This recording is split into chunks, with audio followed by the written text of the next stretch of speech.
की है जब बुद्धा मरवन में अपना समय व्यतीत कर रहे थे। इस समय तक बुद्ध की प्रसिद्धि दूर दूर तक फैल चुकी थी। बहुत दूर दूर से लोग अपनी चिंताओं और परेशानियों का समाधान हेतु बुद्ध के पास आते थे। ऐसे ही एक दिन जब बुद्धा मरवन में अपने शिष्यों को प्रवचन दे रहे थे, तभी एक अधेड़ उम्र का व्यक्ति अपने नौजवान पुत्र को अपने साथ लिए बुद्ध की तरफ चला आ रहा था। जब यह प्रवचन स्थल के पास पहुंच गए, तो बुद्ध ने एक नजर उन पर डाली और इशारे से बैठने के लिए कहा। जब प्रवचन समाप्त हो गए और सभी लोग वहां से चले गए, तो बुद्ध ने उस व्यक्ति को अपने पास बुलाया और बैठने के लिए कहा। वहां चारों तरफ हरियाली छाई हुई थी। मौसम बहुत सुहाना था और तरह तरह के पक्षियों की आवाजें गूंज रही थी। ऐसा नजारा देखकर उस व्यक्ति को अंदर से असीम शांति महसूस हो रही थी। इसके बाद बुद्ध ने उस व्यक्ति से आने का कारण पूछा, तो इस पर व्यक्ति ने कहा, तथागत, मैं 2 दिन की लंबी यात्रा करके अपने पुत्र को आपसे मिलवाने लाया हूँ। ये मेरा इकलौता पुत्र है और ये हर समय थका थका रहता है। ऐसा लगता है जैसे इसके अंदर कोई जान ही ना हो। इसका स्वभाव भी काफी चिड़चिड़ा सा हो गया है। अगर हम इससे कुछ भी कहते हैं, तो यह हमारी छोटी छोटी बातों पर गुस्सा हो जाता है। इसके देखने की क्षमता भी उम्र से पहले ही कमजोर हो गई है और इसके बाल भी सफेद पड़ने लगे हैं। इतनी कम उम्र में इतनी बड़ी उम्र का लगना, मुझे तो कुछ समझ नहीं आ रहा है। तथागत, मैं अपने पुत्र के स्वास्थ्य को लेकर बहुत चिंतित हूँ। जब मैं अपने पुत्र को वेद जी के पास लेकर गया, तो उन्होंने कुछ औषधि दी और कहा, अपने पुत्र को तनाव कम लेने के लिए कहो। वो अपने दिमाग में बहुत अधिक तनाव लेता है, इसलिए उसकी ऐसी हालत हो गई है।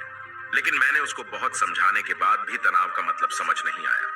मुझे नहीं पता कि तनाव होता क्या है, यह किन कारणों से आता है और उसे कैसे अपने पुत्र के दिमाग से निकालूं। लेकिन मुझे सबसे पहले तो यह समझना है कि तनाव होता क्या है। इसीलिए तथागत, मैं आपके पास आया हूं। कृपया आप मेरी समस्या का समाधान कीजिए।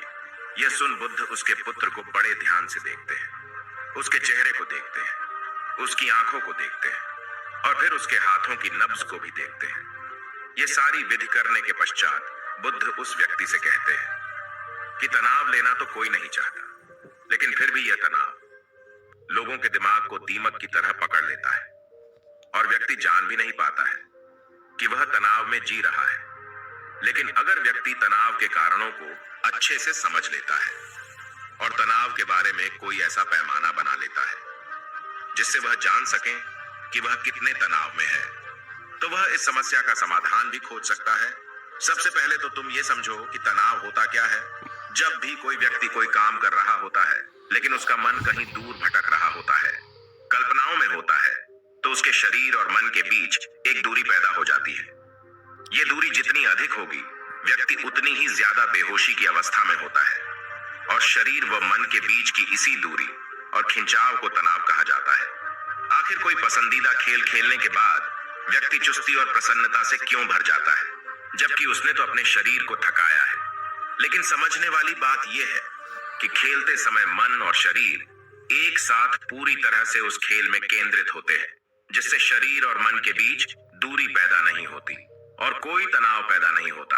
और अगर दिमाग में कोई तनाव था, तो वो भी दूर हो जाता है। लेकिन इसके विपरीत, जब हम कोई ऐसा काम करते हैं जो हमें पसंद नहीं है, तो हमारा शरीर तो उस काम को कर रहा होता है, लेकिन हमारा मन कहीं दूर कल्पनाओं में भटक रहा होता है, जिससे शरीर और मन के बीच एक दूरी पैदा हो गई और तनाव ने जन्म ले लिया। इसीलिए व्यक्ति को एक समय पर सिर्फ एक ही काम करना चाहिए और अपने तन और मन की सारी शक्ति उसी एक काम पर लगा देनी चाहिए, जिससे व्यक्ति के अंदर तनाव पैदा ही ना हो। इसके बाद बुद्ध ने कहा, तनाव पैदा होने के मुख्य 8 कारण होते हैं और जिसने इन कारणों को समझ लिया, वो जीवन भर तनाव मुक्त रह सकता है। मुख्य कारणों में सबसे पहला कारण है अति महत्वाकांक्षी होना। महत्वाकांक्षी होना अच्छी बात है, लेकिन क्या कभी आपने इस बात पर ध्यान दिया है कि इंसान के लक्ष्य कभी पूरे ही नहीं होते हैं। उसका एक लक्ष्य पूरा हुआ नहीं कि वह दूसरे की तरफ भागने लगता है, दूसरा पूरा हुआ तो तीसरे की तरफ, और इस तरीके से वो अपने लक्ष्यों को पाने के लिए जिंदगी भर गोल गोल घूमता रहता है। इसीलिए जो व्यक्ति अति महत्वाकांक्षी होता है, जिसने बड़े बड़े लक्ष्य बनाए होते हैं, वह वर्तमान में कभी रह नहीं पाता है। उसका मन सदैव भविष्य की योजनाएं बनाने में ही व्यस्त रहता है। उसका शरीर तो वर्तमान में रहता है, लेकिन मन भविष्य में ही रहता है। जिससे मन और शरीर के बीच दूरी पैदा हो जाती है और वह तनाव भरी जिंदगी जीने लगता है। बुद्ध के मुंह से यह बात सुन उस लड़के ने कहा, है बुद्ध, तो फिर इसका मतलब है कि हमें लक्ष्य नहीं बनाना चाहिए, क्योंकि लक्ष्य बनाना भी तो महत्वाकांक्षा ही है। इस पर बुद्ध ने कहा, जीवन में लक्ष्य बनाना कोई गलत बात नहीं है, लेकिन समस्या तब उत्पन्न होती है जब वो अपना पूरा ध्यान उस लक्ष्य से मिलने वाले परिणाम पर ही लगा देते हैं और उसके परिणाम की चिंता करते रहते हैं। व्यक्ति को वर्तमान में जीना आना चाहिए। आप लक्ष्य बनाइए और उस लक्ष्य की प्राप्ति के लिए कड़ी मेहनत करिए, लेकिन साथ ही साथ आपको इस बात का भी ज्ञान होना चाहिए कि आप अभी वर्तमान में जी रहे हैं और वर्तमान ही सत्य है। बुद्ध ने आगे कहा, तनाव का दूसरा सबसे बड़ा कारण है ईर्ष्या करना है। जब व्यक्ति ईर्ष्या और जलन से भर जाता है तो उसका मन अंदर से सड़ने लगता है। ईर्ष्या एक आंतरिक घाव है। आंतरिक घाव यानी मन का घाव। व्यक्ति के शरीर का घाव तो भर सकता है, लेकिन मन का घाव कभी नहीं भर सकता। इसीलिए व्यक्ति को दूसरे की खुशी और तरक्की से कभी ईर्ष्या नहीं करनी चाहिए, क्योंकि ईर्ष्या तनाव का कारण है। इसके बाद बुद्ध ने तनाव का तीसरा कारण बताते हुए कहा कि आरुषिपूर्ण काम न करना, इससे भी मन में तनाव पैदा होता है। जो काम करना हमें पसंद ही नहीं है, जिस काम में हमारी रुचि ही नहीं है, उस काम में हमारा मन लग ही नहीं पाएगा। हमारा शरीर तो वहीं बैठा रहेगा, लेकिन हमारा मन कल्पनाओं की उड़ान भरेगा, जिससे शरीर और मन के बीच दूरी पैदा हो जाती है और व्यक्ति तनावग्रस्त हो जाता है। इसीलिए इंसान को हमेशा अपनी रुचि के अनुसार ही कार्य करना चाहिए। अगर व्यक्ति ने यह पता कर लिया कि उसे कौन सा काम करना पसंद है और वो उसी काम को अपने जीवन का लक्ष्य बना लेता है, तो फिर वो काम उसके लिए काम नहीं बल्कि एक खेल बन जाता है। फिर बुद्ध ने कहा, तनाव का चौथा कारण होता है किसी दूसरे से अच्छा रखना। बुद्ध ने उस व्यक्ति की ओर इशारा करते हुए कहा, एक पिता होने के नाते तुम्हारी अपने पुत्र से बहुत सी अपेक्षाएं होगी कि तुम्हारा पुत्र एक बहुत ही कामयाब इंसान बने, तुम्हारा नाम रोशन करे, जैसा तुम चाहते हो उस तरह का जीवन जिए, तुम्हारी हर बात माने। लेकिन क्या आज तक कभी किसी की सारी अपेक्षाएं पूरी हुई है? जब भी कोई व्यक्ति किसी दूसरे से कोई अपेक्षा रखने लगता है तो वो अनजाने में अपने लिए तनाव पैदा करने लगता है। जरा सोचो कि अगर तुम्हारा बेटा तुम्हारे अनुसार काम नहीं कर रहा है और वो नहीं बन पा रहा है जो तुम उसे बनाना चाहते हो, तो निश्चित रूप से तुम्हारे दिमाग को तनाव तुम्हें पकड़ लेगा। तुम तनाव से भरा जीवन जीना शुरू कर दोगे और इस तनाव के बस में आकर तुम ऐसा व्यवहार करोगे, ऐसी बातें करोगे कि तुम्हारा अपने पुत्र के साथ संबंध और भी खराब होता चला जाएगा। इसीलिए व्यक्ति को जितना हो सके उतनी कम अपेक्षाएं दूसरों से रखनी चाहिए, और अगर पूरी तरह से तनाव मुक्त रहना है तो दूसरों से अपेक्षा रखना ही बंद कर दो। इसके बाद बुद्ध ने कहा कि शारीरिक कष्ट भी इंसान के तनाव का एक कारण होता है। जब व्यक्ति किसी शारीरिक पीड़ा से गुजर रहा होता है तो उसका पूरा ध्यान अपने उस शारीरिक दर्द पर होता है और वो पूरे दिन बस उसी के बारे में सोचता रहता है, जिससे उसका मन दुख के विचारों से भर जाता है और ऐसी स्थिति में व्यक्ति तनावग्रस्त रहने लगता है। उस व्यक्ति ने कहा कि हे बुद्ध, शारीरिक दुख तो किसी भी व्यक्ति को हो सकता है, तो फिर क्या हुआ? व्यक्ति जीवन भर तनाव में ही जिएगा? इसका जवाब देते हुए बुद्ध ने कहा कि इंसान को यह बात समझनी चाहिए कि हमारा जीवन दुखों का आधार है। जैसे जैसे हमारा जीवन आगे बढ़ता है, इसमें दुख आते हैं, बीमारियां आती है और फिर अंत में मृत्यु भी आती है। तो बीमारियां इंसान के जीवन का अभिन्न अंग है, कोई इनसे बच नहीं सकता। बस किसी किसी के जीवन में ये समय से पहले आ जाती है तो किसी के बाद में आती है।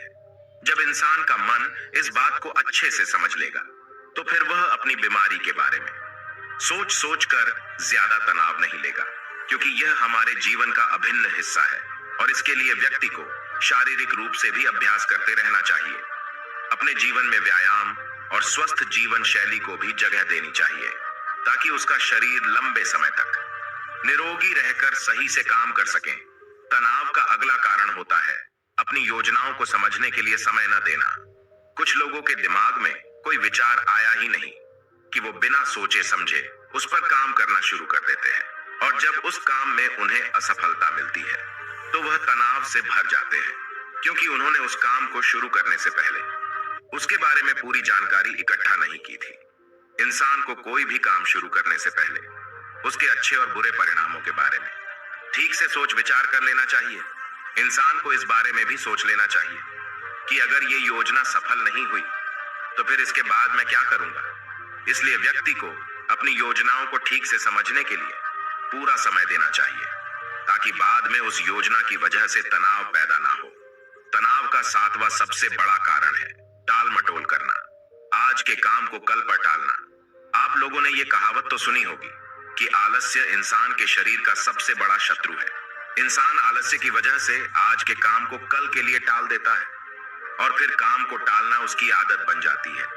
काम को कल पर टालने वाले व्यक्ति का काम कभी भी समय पर पूरा नहीं हो पाता है, और अगर किसी तरह से पूरा हो भी जाता है तो वह उतना अच्छा नहीं हो पाता है जितना अच्छा उसे किया जा सकता था, और फिर यह बात व्यक्ति के अंदर तनाव पैदा करती है।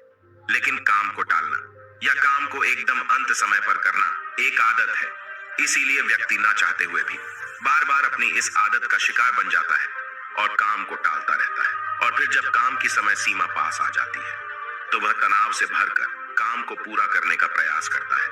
इसीलिए तनाव मुक्त रहने के लिए व्यक्ति को काम को टालने की आदत छोड़नी पड़ेगी, और यह तभी संभव है जब व्यक्ति काम को समय से पहले खत्म करने का निश्चय करे।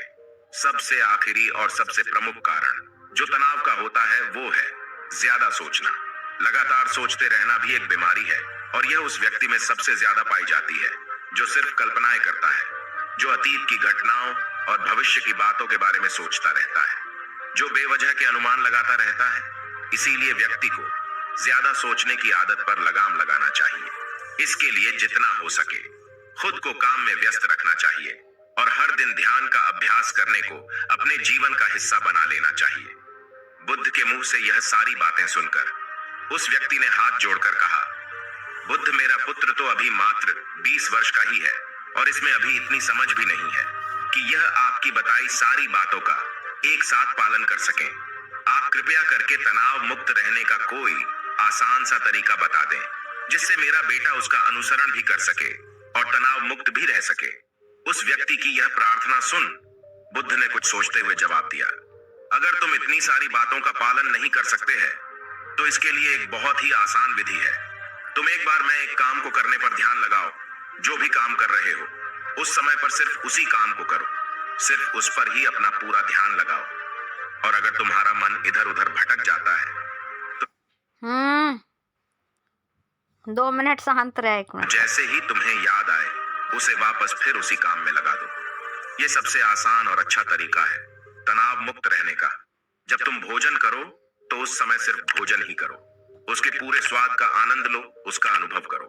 जब चलो तब अपना पूरा ध्यान सिर्फ चलने में ही लगा दो। इससे तुम्हारा मन और तुम्हारा शरीर दोनों एक जगह पर केंद्रित रहेंगे, दोनों के बीच दूरी पैदा नहीं होगी जो कि तनाव का मुख्य कारण होती है। इसीलिए जहां तक संभव हो सके एक समय पर सिर्फ एक ही काम करने का प्रयास करें, वो भी पूरे ध्यान के साथ। दोस्तों, आशा करता हूं कि आपको इस कहानी से काफी कुछ सीखने को मिला होगा। धन्यवाद।